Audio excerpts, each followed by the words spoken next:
Study IQ IAS, अब तैयारी हुई अफोर्डेबल। दोस्तों, आपने अक्सर कई मूवीज में देखा होगा जहां रिच कैरेक्टर्स को हमेशा नेगेटिव इमेज में पोर्ट्रे किया गया हो। बॉलीवुड की बात करें तो सिंघानिया, कपूर और मेहता जैसे सरनेम्स अक्सर वेल्थ के साथ एसोसिएट किए जाते ही हैं। लेकिन अक्सर इन वेल्दी इंडिविजुअल्स को ग्रीडी, करप्ट, लेस एम्पैथेटिक और सेल्फिश जैसे नेगेटिव एट्रीब्यूट्स के साथ भी एसोसिएट किया जाता है। वहीं कुछ हॉलीवुड मूवीज जैसे the Wolf of the Wall Street and Godfather दर्शाती हैं कि किस तरह वेल्दी इंडिविजुअल्स इलीगल मेथड से अपने बिजनेस रन करते हैं। दोस्तों, इस तरह की मूवीज एक्चुअल में कोई एजेंडा सेट नहीं करती, बल्कि ये सोसाइटीज की रियलिटीज को ही सामने रखती हैं। यही रीजन है कि लोग इनसे रिलेट करते हैं और इन मूवीज को पसंद करते हैं। लेकिन यहाँ सवाल ये पैदा होता है कि रिच इंडिविजुअल्स को हमेशा नेगेटिव एट्रीब्यूट्स के साथ क्यों जोड़ा जाता है? क्या हमारी सोसाइटी में रिच इंडिविजुअल्स को हेट्रेड के साथ देखा जाता है? इन्फोसिस के चेयरमैन नंदन निलेकानी ने एक इंटरव्यू में बताया कि 1981 में जब इन्फोसिस की शुरुआत हुई तब इंडिया में एंटरप्रेन्योर्स या बिजनेसमैन को करप्ट, ग्रीडी या स्कैमर समझा जाता था। और सिर्फ इंडिया ही नहीं बल्कि बाकी देशों की बात की जाए तो अमेरिका में भी ग्रेट रिसेशन आने के बाद बिजनेस क्लास को काफी हेट्रेड का सामना करना पड़ा। और ऐसे ही कुछ इवेंट से रिच इंडिविजुअल्स को नेगेटिव एट्रीब्यूट्स के साथ एसोसिएट किया जाने लगा। और अगर हम वेस्टर्न मूवीज को देखें तो उनमें भी अक्सर प्रिविलेज स्टूडेंट्स और इंडिविजुअल्स को बुली और डोमिनेटिंग दिखाया जाता है।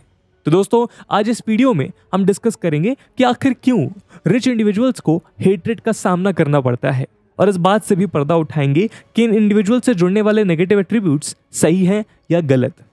लेकिन दोस्तों, आगे बढ़ने से पहले मैं आपको बता दूं कि ये वीडियो यूपीएससी मेंस के पर्सपेक्टिव से इंपॉर्टेंट है और इस टॉपिक से जुड़े हुए सवाल GS1 के सोसाइटी और GS4 के एथिक्स सेक्शन में पूछे जा सकते हैं। इसके बारे में हम वीडियो के अंत में और भी बात करेंगे, पर फिलहाल के लिए अपने डिस्कशन को आगे बढ़ाते हैं। दोस्तों, आपको इंटरप्ट करने के लिए माफी, पर ये कोई ऐड नहीं है। बस आपसे एक ऐसी इंफॉर्मेशन साझा करनी है जिसकी मदद से हम एजुकेशन को अफोर्डेबल बनाने की तरफ एक इंपॉर्टेंट कदम उठा रहे हैं। स्टडी IQ ने अपना UPSC pre plus mains live foundation batch start किया है, जिसमें आपको सारा का सारा कंटेंट लाइव दिया जाएगा। 900+ आवर्स का live content, 1-to-1 mentorship, current affairs programs, prelims के practice questions, mains answer writing practice और भी बहुत कुछ, मात्र 18,999 के डिस्काउंटेड प्राइस पर अगर आप AG live coupon code use करते हैं।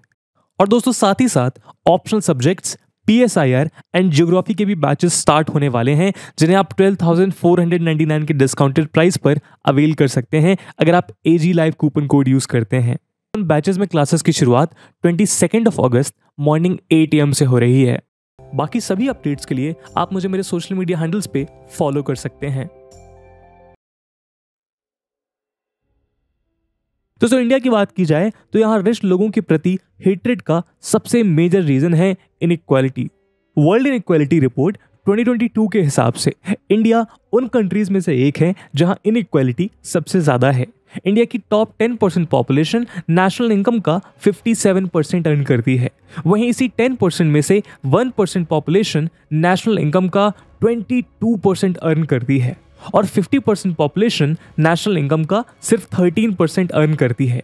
बेसिक नीड्स मीट करने के लिए बहुत कम रिसोर्सेज का होना, पर्सनल लाइफ और वर्क लाइफ में लगातार बढ़ती इंस्टेबिलिटी, सराउंडिंग के साथ पेस अप ना कर पाना, ऐसे न जाने कितने ही फैक्टर्स हैं जो एक पुअर इंडिविजुअल की लाइफ को बहुत चैलेंजिंग बनाते हैं। ऐसे में एज्यूम करना आसान है कि लोअर सोशल क्लासेस दूसरों की नीड्स को इग्नोर करते हुए अपनी नीड्स फुलफिल करना ज्यादा जरूरी समझती हों। लेकिन दोस्तों, आपको जानकर हैरानी होगी कि वर्ल्ड इकोनॉमिक फोरम में पब्लिश हुए कुछ रिसर्चेस बताते हैं कि डिप्रेस्ड सोशल क्लास नहीं बल्कि वेल्थ इंडिविजुअल्स को सेल्फिश और स्टिंगी बनाती है। यूनिवर्सिटी ऑफ कैलिफोर्निया के असिस्टेंट प्रोफेसर पॉल क्लिफ द्वारा की गई एक स्टडी में उन्होंने देखा कि चीप व्हीकल ड्राइव करने वाले ज्यादातर लोग क्रॉस वॉक पर एक्सपेरिमेंटर के स्ट्रीट क्रॉस करने का वेट कर रहे थे। वहीं एक्सपेंसिव व्हीकल ड्राइव करने वाले इंडिविजुअल्स एक्सपेरिमेंटर को इग्नोर करते हुए बिना क्रॉस वॉक पर गाड़ी रोके निकल रहे थे। प्रोफेसर पॉल क्लिफ द्वारा ऐसे कई एक्सपेरिमेंट्स किए जा चुके हैं जो दर्शाते हैं कि किस तरह वेल्थ इंडिविजुअल्स में एम्पैथी को कम कर सेल्फ सेंटर्डनेस को इंक्रीज करती है। एक और लैबोरेटरी स्टडी में देखा गया कि एक स्ट्रेसफुल मॉक इंटरव्यू सिचुएशन के दौरान हाई इनकम बैकग्राउंड स्टूडेंट्स के मुताबिक लोअर सोशल स्टेटस से बिलोंग करने वाले स्टूडेंट्स दूसरे स्टूडेंट्स के साथ ज्यादा इमोशनली कनेक्टेड और कंपैशनेट महसूस करते हैं।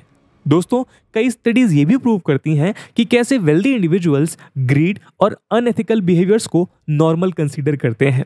वर्ल्ड इकोनॉमिक फोरम की वेबसाइट पर मौजूद एक लैब एक्सपेरिमेंट में 2 पार्टिसिपेंट्स के बीच एक गेम ऑर्गेनाइज किया गया, जहां किसी एक पार्टिसिपेंट को रैंडमली एक्सपेरिमेंट्स द्वारा ज्यादा नंबर ऑफ मूव्स, एक्स्ट्रा पैसे और बाकी रिसोर्सेज पर ज्यादा एक्सेस दिया गया। वहीं दूसरे पार्टिसिपेंट को fix number of moves, comparatively कम पैसे और रिसोर्सेज पर लिमिटेड एक्सेस दिया गया। इस एक्सपेरिमेंट के रिजल्ट्स इतने चौंकाने वाले थे कि इस पर प्रोफेसर पॉल क्लिफ एक टेड टॉक भी दे चुके हैं। एक्सपेरिमेंट में वो पार्टिसिपेंट जिन्हें रैंडमली रिच बनाया गया था, उनके बिहेवियर्स में बहुत से ड्रास्टिक चेंज देखने को मिले। रिच प्लेयर इवेंचुअली ओपोनेंट के साथ रूड बिहेव करने लगा। ओपोनेंट के लूज होने पर rich player repeatedly insensitive behaviour show करने लगा। पार्टिसिपेंट्स को बोला गया कि साथ में रखा कैंडी जार सिर्फ किड्स के लिए है और इस बात को बहुत अच्छे से उनके सामने रखा कि वो उन कैंडीज को ना खाएं। लेकिन रिपीटेड वार्निंग के बाद रिच प्लेयर्स कैंडीज खाने लगे, ये जानते हुए भी कि उन्हें ये कैंडीज खाना रेस्ट्रिक्टेड है। गेम में पार्टिसिपेंट्स को अपने स्कोर खुद नोट करने थे और इलेक्ट्रॉनिक डाइसेस को कुछ इस तरह रिग किया गया कि वो हाईएस्ट स्कोर 12 ना शो करें। इसके बावजूद रिच प्लेयर्स कई बार अपने स्कोर्स में 12 नोट करते दिखे। अपनी हर विनिंग में रिच प्लेयर और भी ज्यादा शो ऑफ करने लगे और अपनी वेल्थ को वर्ड्स के थ्रू एक्सेसिवली डिमॉन्स्ट्रेट करने लगे। वो इस बात को पूरी तरह भूल चुके थे कि इस गेम में उन्हें रैंडमली रिच बनाया गया है।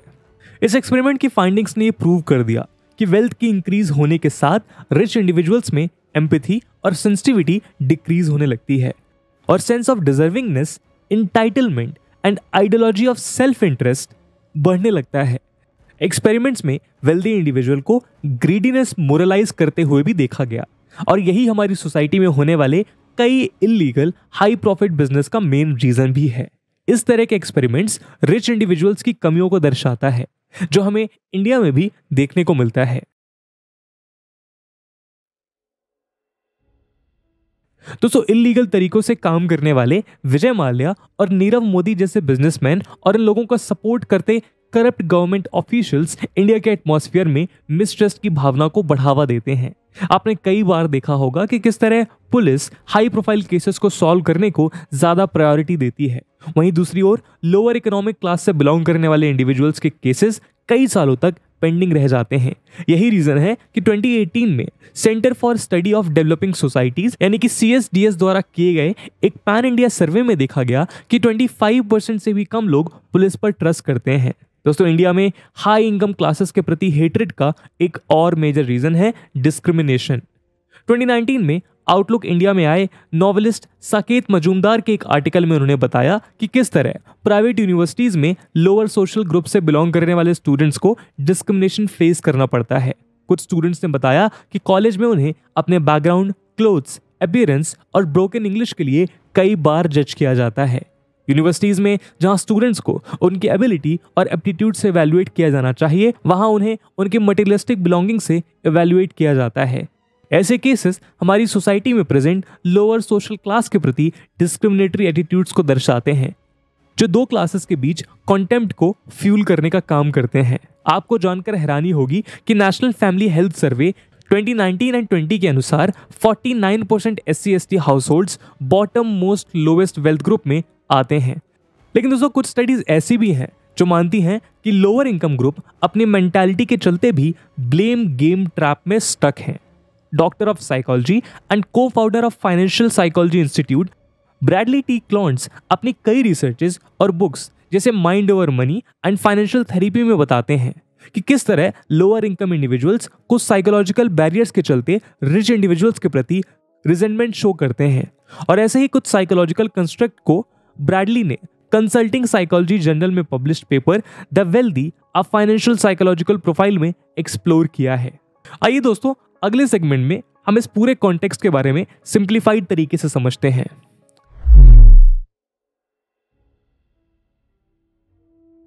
दोस्तों, हम अपने आसपास नोटिस करते हैं कि कई इंडिविजुअल्स एंटी वेल्थ बिलीव्स रखते हैं। जैसे अमीर आदमी हमेशा लालची होता है, या फिर जो अमीर आदमी है वो हमेशा करप्टेड होता है।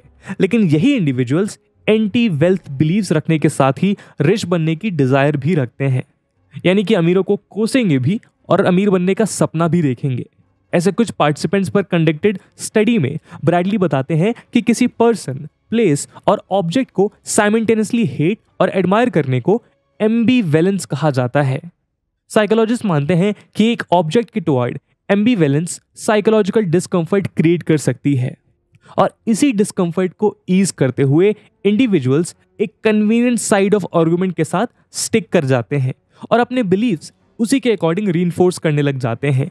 फाइनेंशियल स्टेटस को इंप्रूव करना एक चैलेंजिंग टास्क है, इसलिए इंडिविजुअल इसके कॉन्ट्रेरी बिलीफ पर स्टिक होना पसंद करते हैं और वेल्थ से नेगेटिव बिलीव्स एसोसिएट करते हैं। और जब वेल्थ के साथ नेगेटिव बिलीव्स एसोसिएट हो जाते हैं, जैसे कि पैसा आपको करप्ट बनाता है, अमीर लोग हमेशा बदतमीज होते हैं, तो ऐसा सोचने पर वेल्दी ना होना भी एक कंफर्टिंग और एक्सेप्टेबल स्टेट बनने लगता है। फिर हम उन्हीं इंफॉर्मेशन पर फोकस करते हैं जो हमारे इस बिलीफ को रीइंफोर्स करे और हमें और कंफर्ट महसूस हो। सोशल इंडिकेटर्स रिसर्च में पब्लिश्ड कई पेपर्स बताते हैं कि हमारी sense of wellbeing actual income level से ज्यादा इस बात पर निर्भर करती है कि हम रिलेटिवली कितना अर्न करते हैं। इसे थ्योरी ऑफ रिलेटिव डेप्रिवेशन कहा जाता है। हमारी लाइफ सेटिस्फैक्शन इस बात पर ज्यादा निर्भर करती है कि हम कंपैरेटिवली कितने वेल्दी हैं। कुछ डिकेड्स पहले हमारा एक्सपोजर सिर्फ हमारी फैमिली, फ्रेंड्स और नेबरहुड तक ही सीमित था, लेकिन समय के साथ जैसे जैसे इंटरनेट आया और इंफॉर्मेशन पर हमारा एक्सेस बढ़ता गया, हम ग्रेजुअली और ज्यादा डिस्पैरिटी महसूस करने लगे और हमारे आसपास इंस्टाग्राम, फेसबुक और यूट्यूब जैसे मीडियम मौजूद हैं, जहां हर वक्त हम अपनी लाइफ को बाकियों के rich, luxurious and perfect life से कंपेयर करते रहते हैं। और यही रीजन है जिसके चलते आज यूथ कई सारे मेंटल इलनेस जैसे body dysmorphia, eating disorders, OCD, depression और लोनलीनेस से भी सफर कर रहा है। 2006 में journal of personality and social psychology में पब्लिश हुए एक पेपर में इस बात को प्रूव किया गया कि रिलेटिव डिप्रिवेशन के इंक्रीज होने से वेल्दी इंडिविजुअल्स के टुवर्ड हॉस्टिलिटी, हेट्रेड और वायलेंस इंक्रीज होने लगता है। तो दोस्तों, ऐसे कुछ साइकोलॉजिकल कंस्ट्रक्ट से हमें उन अंडरलाइंग फैक्टर्स के बारे में पता चलता है जिसके चलते low income individuals wealthy individuals के टुवर्ड्स हेट्रेड फील करते हैं। कई साइकोलॉजिस्ट मानते हैं कि ऐसे कंस्ट्रक्ट के कारण इंडिविजुअल्स के बायस स्ट्रांग होने लगते हैं और उनके लिए फाइनेंशियल ग्रोथ अचीव करना बेहद चैलेंजिंग हो जाता है। दोस्तों, इंडिया की बात की जाए तो यहाँ हाई इनकम इनइक्वालिटी होने के कारण ऐसे कंस्ट्रक्ट का प्रेजेंट होना पॉसिबल है। साथ ही इंडिपेंडेंस के बाद भी इंडिया ने कुछ ऐसे इंसिडेंट्स विटनेस किए हैं जिसने लो इनकम ग्रुप और हाई इनकम ग्रुप के डिफरेंसेस बढ़ते नजर आए हैं। Harshad Mehta scam, Nirav Modi PNB bank fraud, Vijay Mallya scam, Commonwealth game scam, hawala scandal और भी कई सारे स्कैंडल्स और स्कैम्स हैं जिन्होंने भारत की अर्थव्यवस्था को हिला कर रख दिया था। जहां पहले ही इंडिया में इनकम इनइक्वालिटी ज्यादा थी, वहां इन स्कैम्स के चलते इंडियन लो इनकम ग्रुप में वेल्दी इंडिविजुअल्स के प्रति हेट्रेड, वायलेंस और एंगर और भी रीइंफोर्स हुए हैं। होपफुली आज कई बिलियनियर्स ऐसे हैं जो सोशल कॉज में अपनी वेल्थ डोनेट करते हैं और कोशिश करते हैं कि सोशल इनइक्वालिटी को कम किया जा सके। बिल गेट्स द्वारा स्टार्ट किया गया मूवमेंट द गिविंग प्लेज आज इसी सोशल इनइक्वालिटी को टारगेट कर रहा है।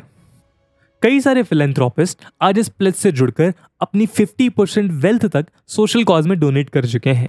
अजीम प्रेमजी और इन्फोसिस के को-फाउंडर नंदन निलेकानी आज इंडिया के उन बिलियनियर्स में से हैं जो इस गिविंग प्लेज का पार्ट हैं। इनइक्वालिटी को कम करते हुए अपने इस मूवमेंट के साथ बिल गेट्स कहते हैं, humanity's greatest advances are not in its discoveries but in how those discoveries are applied to reduce inequality. तो दोस्तों, इसी के साथ एंड करते हैं आज का एनालिसिस। कैसा लगा आपको ये वीडियो कमेंट सेक्शन में जरूर बताइएगा। और जैसा कि वीडियो के पहले भाग में बताया कि इस वीडियो की इंपॉर्टेंस यूपीएससी मेंस के पर्सपेक्टिव से काफी ज्यादा है और उसी इंपॉर्टेंस को देखते हुए एक सवाल हम आपके लिए छोड़कर जा रहे हैं जिसको आपको कमेंट सेक्शन में आंसर करना है। And the question is, what are the causes of income inequality in India? And with this question my friends, that's it for the video. I hope आपको वीडियो पसंद आई होगी और अगर पसंद आई है तो अपने दोस्तों के साथ शेयर करना मत भूलिएगा। हम मिलते हैं अगले वीडियो में, तब तक के लिए जय हिंद, जय भारत। स्टडी IQ IAS, अब तैयारी हुई अफोर्डेबल।